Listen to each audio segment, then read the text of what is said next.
Good afternoon, everyone, and welcome to Stock Market Today on Monday, August 5th, sponsored by Interactive Brokers. On the show today, we're going to be looking at a pretty ugly market, the China Web Internet ETF. We'll also be looking at Zscaler and Chipotle Mexican Grill. But first, let's take a look at the major market indexes. So, Ed, it was a pretty ugly day today. It's Justin Nielsen along with Ed Carson here, and we kind of had a rough day. The S&P 500 looks like it closed down about 3%. The NASDAQ Composite down about 3.5%. Dow Jones Industrial Average down about 2.9%. Off its lows, all the indexes, but still a pretty ugly day. Yeah, pretty ugly. We've had a number of selling. This is the sixth straight loss for the S&P and NASDAQ, but this is by far the worst, plunging through the 50-day line. And it really sort of feels like, when you have days when the market hits the down on the elevator button. It's bad enough when you're going fast on the escalator, but when you go right down, it's sort of like the Tower of Terror. It's right. This was not much fun. And yeah, there's a little bit of a bounce, but not much. Leading stocks hard hit. Really, you could throw a dart on the board. It was probably red. Okay, so now let's talk a little bit about what caused this. So we've been talking a lot about the trade war going back and forth, how they've been kicking the can down the road a little bit.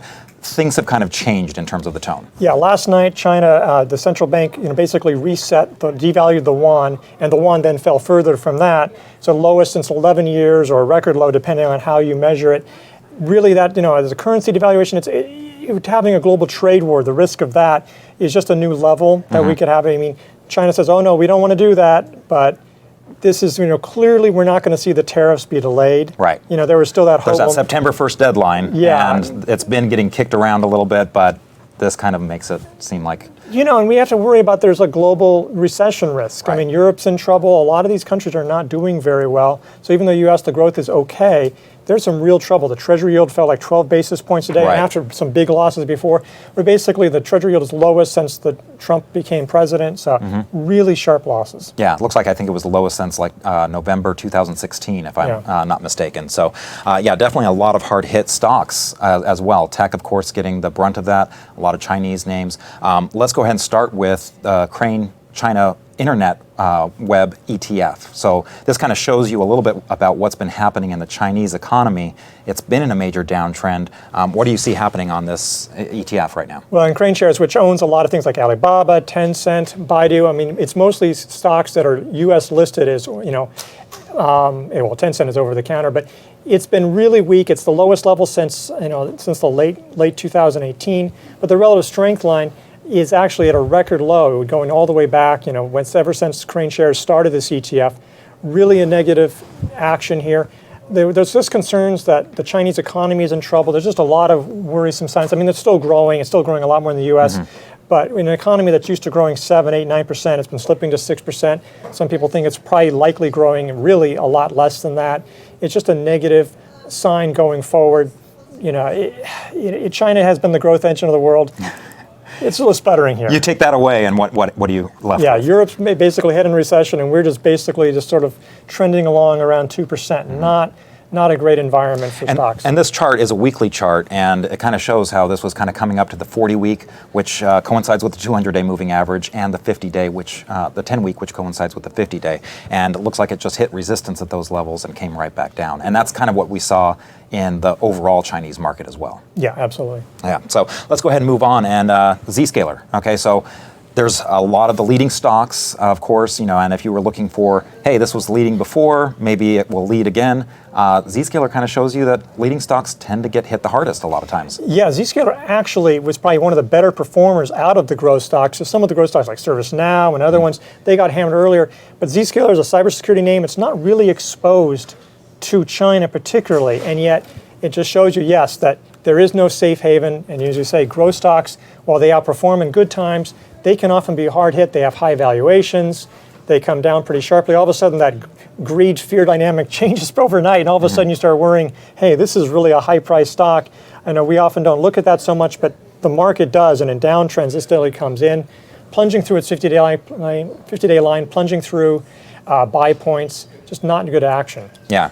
So, again, a lot of these hard hit. Zscaler was down, looks like about 6.4% today. The ETF that we were looking at, KWeb, that was down, 5.6%. So again, a little bit harder hit. So Zscaler not as bad, but still pretty bad. Yeah, still pretty bad. Now, another one that was kind of holding up a little bit better is Chipotle Mexican Grill. Now, this is a name that's on Leaderboard. It's one that we've been talking about a lot. We actually picked this up as an option play around earnings, and we've had it on before. But this was only down 1.5%. What makes Chipotle a little bit different? Well, obviously, there's probably not too much, concern about trade tariffs. Right. I mean, with Chipotle, and a lot of restaurant stocks held up reasonably well today. McDonald's, Yum Brands, Restaurant Brands, which owns Burger King. So there was some good action in that situation. Chipotle's actually technically come back into buy range. So in this kind of environment, you shouldn't be really thinking along those lines.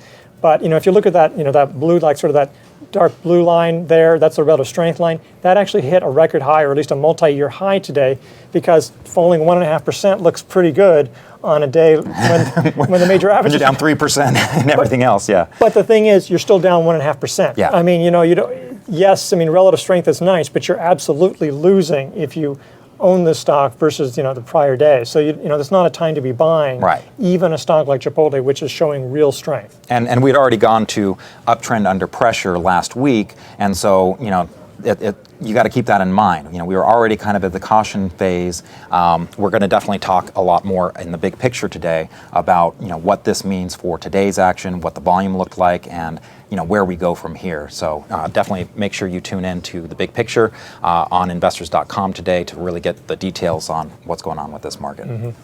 That'll be it for us today. A few things that you should know about. Allie will be back tomorrow.